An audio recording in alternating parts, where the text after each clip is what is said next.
Good morning. I'm Vimala, and today is April the 1st. I just wonder on April the 1st, how many people are thinking of April Fool's Day jokes they're going to play on people? How many of those are cruel and how many are just fun? So, I hope yours are fun, not cruel. I'm leaving today to help out at a mindfulness and prayer 3-day conference, more of a small conference with about 35 people. And I've been aware while I've been packing and getting ready to go that mindfulness needs to start, we need to be doing it all the time. So it's these days, since I'm no longer bhikkhuni, what I wear is a totally different situation. So I've been trying to pack meaning with mindfulness, and it's hard with a limited and very different wardrobe now. Instead of being able to wear robes, I have to think about, well, what am I going to wear? I've got to wear street clothes, right? And how am I supposed to dress for this particular workshop? So that's already started. So I'm thinking about how mindfully can I get things together in a very small little suitcase to take for 3 days and be content and be satisfied and dress appropriately. And with our weather, it adds another layer because now today it's sunny and bright, but we have snow on the ground, and we had snow probably most of the night. Most of it's on the roofs instead of on the grass. But with the temperature changing, you have to be it may be too cold to go for a walk by Lake Michigan, or it might be just perfect. And if I'm bundled up enough, it might work out okay. So there are all these kind of iffy propositions, even because of the weather. This happens all the time, whether you're a monastic or not, but I have to be mindful in my preparations and mindful in getting to this event. So that's a big part of the practice. So we can all remember that mindfulness isn't something we just turn on or off. Mindfulness, paying attention, being aware, being attentive, and doing that all the time is the best practice we can have in our lives, to be noticing. So, with that said, and a reminder that I won't be here Sunday because I'll be busy Sunday morning at the retreat when I'll be leading a meditation, and then I'm helping out with I'm helping the coordinator, kind of checking on the group and doing some small meditations and prayers with the group at different times. So I won't see you Sunday, but today we can go ahead, and we're really close to reading this entire book. And it started out, I wanted to just read from it, but it's hopefully it's been a good reading for all of you too. So, the very last thing on the chapter we finished chapter 12. The very last sentence, and remember we are reading about clinging. Everything we cling to becomes dukkha. That can be what we think of as our most valuable, important roles in this life. And I know as a mother, many of you are mothers, or you have people in your lives that you love as family, and the relationship is one of family. Those roles can all become suffering depending on how we approach them, depending on whether we're clinging or whether we're we're being aware of our, that we're really, that we need to step back and be not hanging on to that, not clinging to that identity. So the last thing he says, and I'll read this before we go in chapter 13, yet these practices still fall under the category of ordinary times, especially in the sense that all practice comes down to being void of attachment. All practice. If we still cling to the meditator, it isn't really meditation yet. In proper meditation, however, the mind isn't disturbed by sense objects. So don't let yourself be born as a meditator. Instead, see the voidness of meditation. So we have to wrap our heads around that. When we sit, we don't think, oh, now I'm a meditator, right? We just sit. Nothing to attach to. So now this is our challenging chapter, I think, because it's challenging for all of us. Chapter 13 is called Practicing at the Moment of Contact, because that's where it all begins, right? And the moment of death. We've discussed the first occasion for practice, we've discussed the first occasion for practice, the ordinary times. The second occasion for practice is the moment when sense objects make contact, when visible forms, sounds, odors, flavors, and tangible objects contact the eyes, ears, nose, tongue, and body.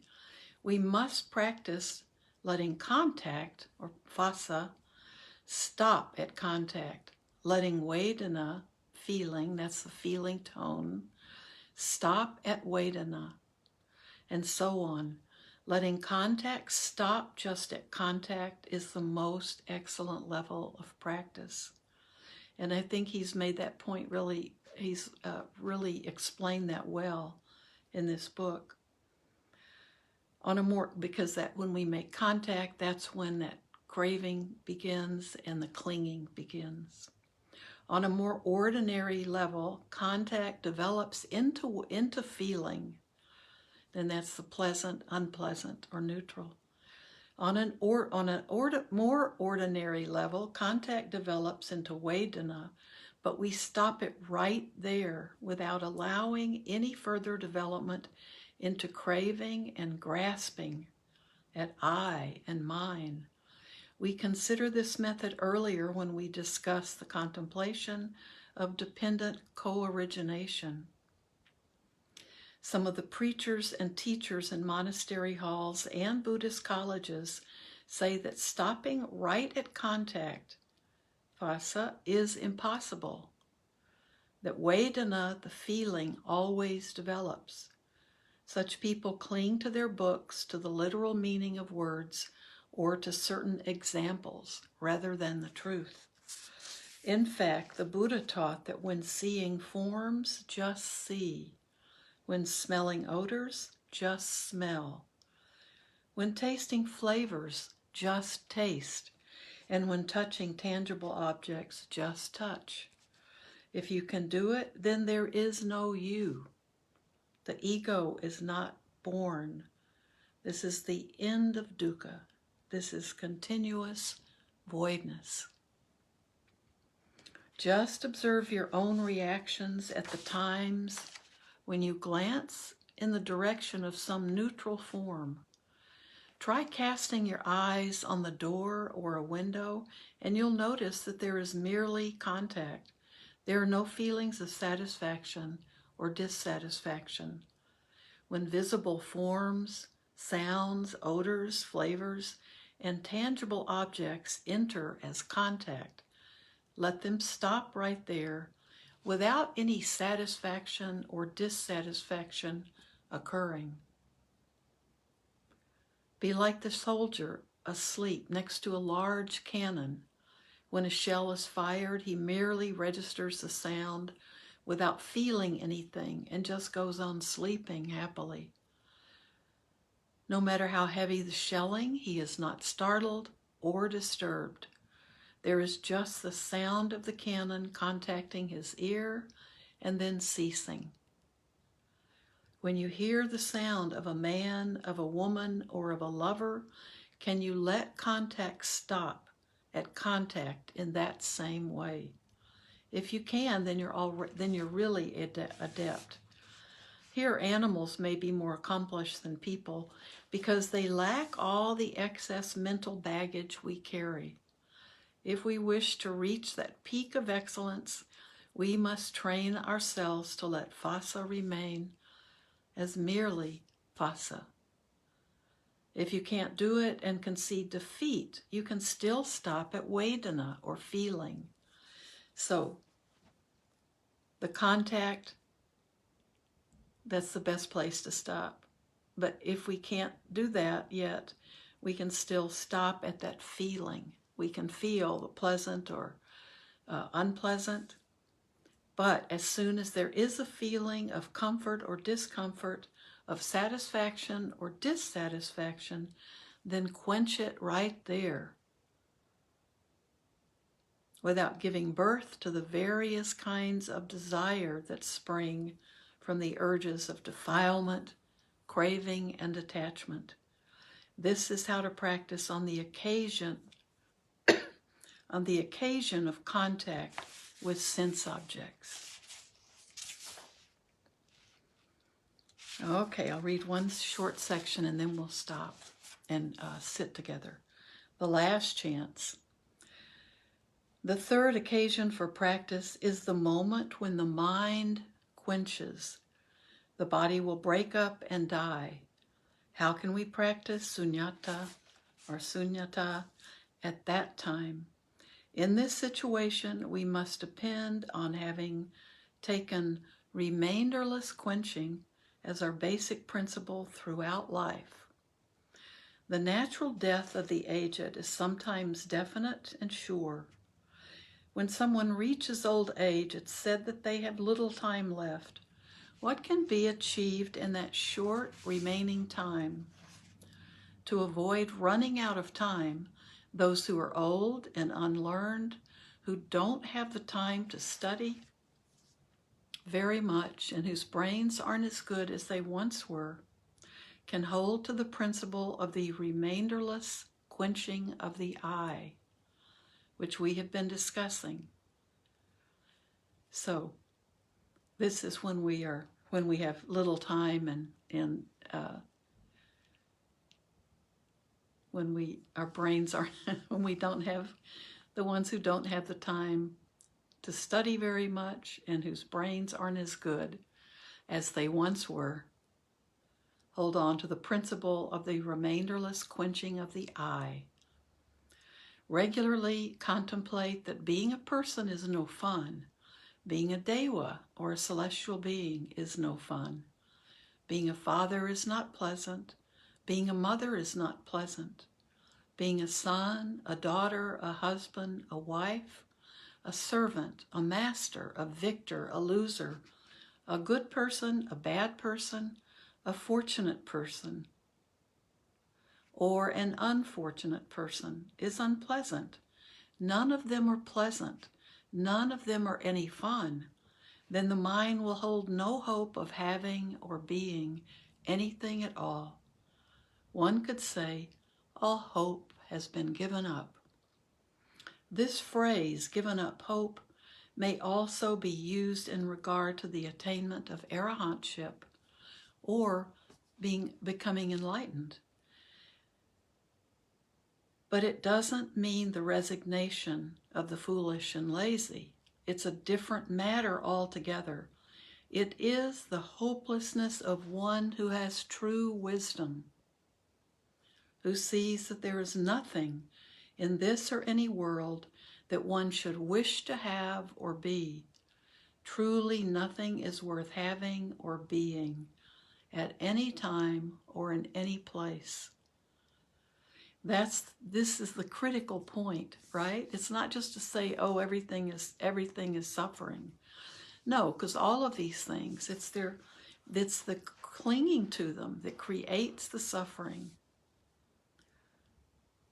So this is a very important paragraph. The hopelessness is the hopelessness of one who has true wisdom, who sees that there is nothing in this or any world that one should wish or have, that anyone should wish to have or be. Truly, nothing is worth having or being at any time or in any place. What path will be taken by the mind of the hopeless person? It won't take any path at all, because it sees that nothing anywhere is worth wishing for. Thus this mind tends towards its own dissolution. There being no desire to have or be anything, it dissolves into sunyata. So it dissolves into that voidness, that spaciousness, that emptiness. This is a skillful means to cheat nature a little, when the time has really come for the mind to cease.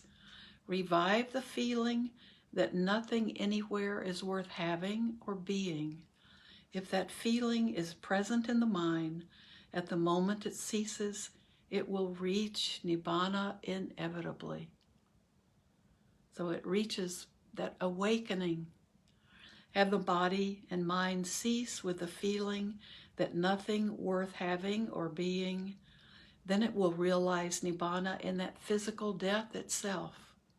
What a deal, making such a tiny investment, yet certain of the best results. So it's just that letting go of all the things that we've been taught and learn to want to grab onto and hang on to. It's just the letting go of those things. Let the greatest scholars of the land come to test what it's like for the mind to meet death with the authentic feeling that nothing anywhere is worth having or being. It will be the kind of disillusion that dissolves by Nibbana Dhatu, the coolness element. It will be Nibbana Dhatu in itself. So it's that cooling. Anyone, no matter how unlearned and inarticulate, who experiences just this single thing will find it sufficient. When the time of death has truly come, let this feeling be present. You should remember that when close to death, the mind will gradually slip away. As the body runs down near its end, awareness will gradually disappear. You will forget more and more until you forget everything. You won't know what time it is, whether it's day or night. You won't be able to tell where you are or whose house you're in. You won't even be able to remember your name. But the awareness that nothing is worth having or being can stay on as the mind's companion to the very end. Volunteer for the remainderless quenching. Keep that feeling of volunteering for remainderless quenching. So, that's what we've signed up to do, right? Volunteer for the remainderless quenching. Keep that feeling of volunteering for remainderless quenching, that nothing's left over, right? Everything is totally done, including the readiness to accept it as the mind's partner until the very end. With this skillful means, the mind will be able to dissolve itself into the sunyata, which is Nibbana. This is how people of little knowledge must practice at the moment of physical death. With this trick, an unlearned grandma or granddad can quench perfectly. We call it the trick of turning a fall from a ladder into a calculated leap. Now, what we'll read on Tuesday is about just two more sections on the art of leaping and being ready for death. And you know, we know that if we're with someone dying, we will often say to them, it's okay to go. We're okay. You can go. It's okay to go now. It's kind of giving them permission if they feel kind of bound to us by responsibility or obligation, like a mother not wanting to leave a child. And we know that quality of being able to tell someone it's okay to go. Go with peace. We're okay. And that's what he's talking about. We need to be ready to know that it's okay to go. That there's nothing to do. There's nothing that we need. So I think this is beautiful. I hope it's beautiful to all of you. Let's have a short meditation together. And just let these thoughts be there for you. It may be something it's hard to even imagine, like how could I do that? How could I be ready? How could I let go? But that's just something you can grapple with. I think he's giving us some incredible information here, and it may be that it takes quite a while for us to digest it and to even agree with it. But I think that letting go can feel, it could feel really wonderful. We don't let go of life until it's time to let go. But I think the things that we can let go of can make, as we move along in life, and I think he's going to talk more about that, letting go as we go along. And we're just letting go from the identity with the things. We don't have to be so caught up in everything that we attach to. I mean, we can stop attaching, stop clinging.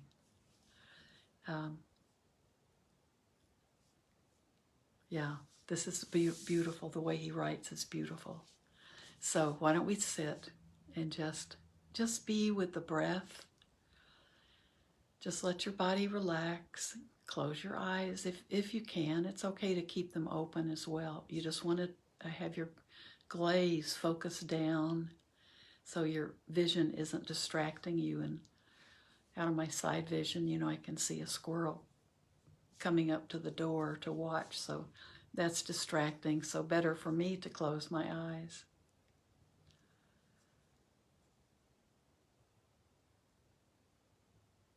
And you can be in any posture. You can be walking. Just be aware. If your eyes are closed, don't be walking. But just be aware that your spine is uplifted in whatever posture. That helps keep us awake and more attentive.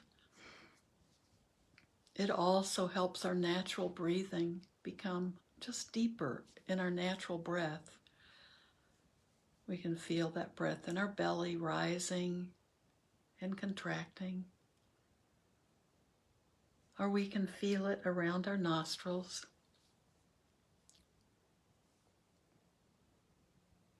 And just pick a spot and be aware of your breath. Be aware of the breath.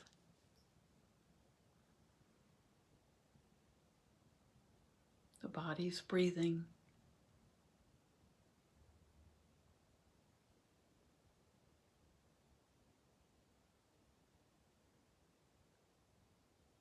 And we can practice mindfulness is just the being aware of sound as sound. That's why we don't hear the sound and we try to just hear it as sound, not something to take pleasure in or to take dissatisfaction with. We've talked a lot about that. Just hear the sound and recognize sound. Recognize taste.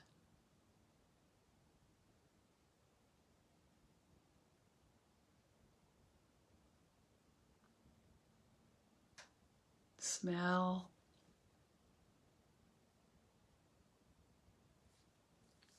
sense of contact, the air on your skin. Just be aware, be mindful of these things, be aware of them, but no need to form a reaction.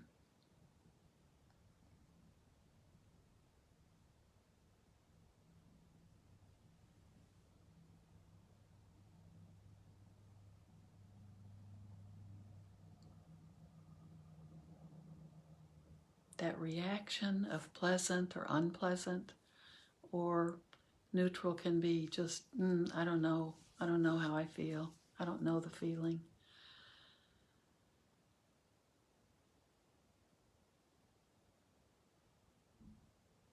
Until it becomes truly neutral. That's where the craving can begin.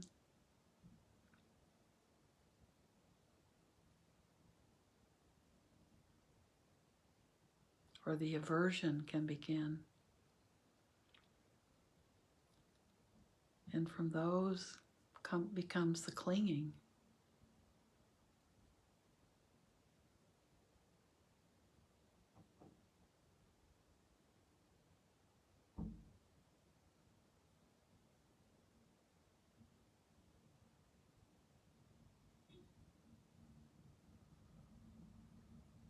So this is the point where we let go of judgment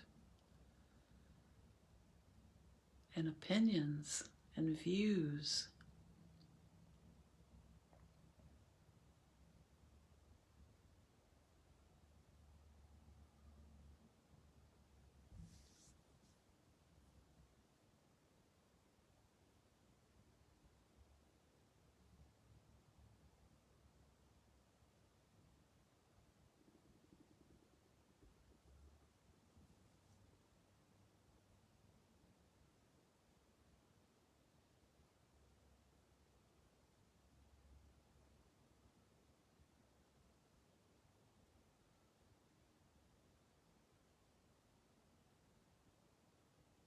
Now just be with your breath.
Always come back to the breath. If your mind becomes distracted and you're chasing after your stories, be aware of it and just drop it and come back to your breath. Let go of the stories.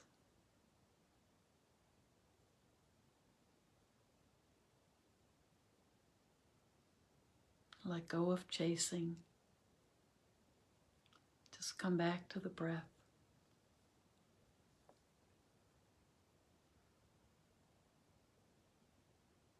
Being with our breath lets us turn our attention inward.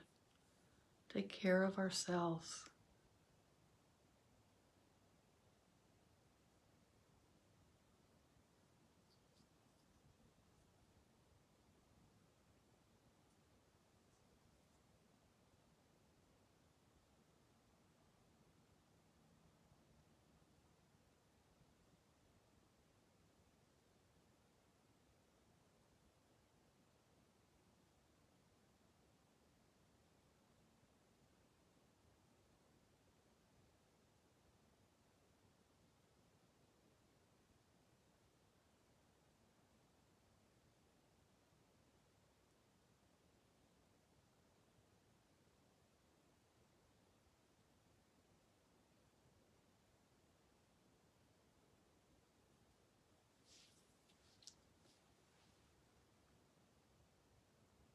May all of us be well and feel safe and be content and live in peace within and without.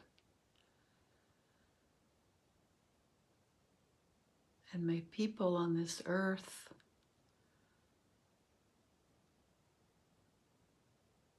find a way to understand the world enough to let go of fighting and war and discord. Find wisdom to work together.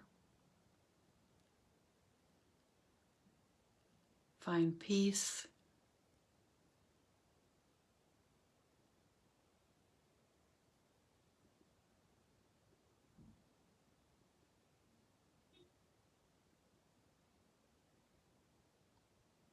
And may that peace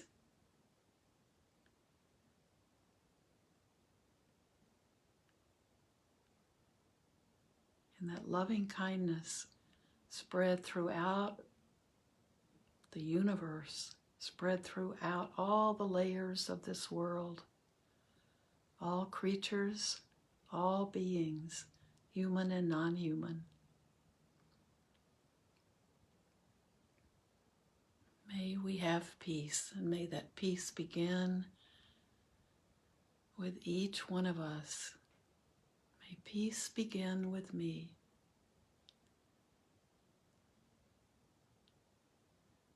So may everything we do today be done not only for our own benefit, but for the benefit of all sentient beings, all beings everywhere. So have a beautiful day. Thank you. Thanks for being part of my practice. And remember, I'll see you next on Tuesday. I won't be here Sunday. Bye-bye.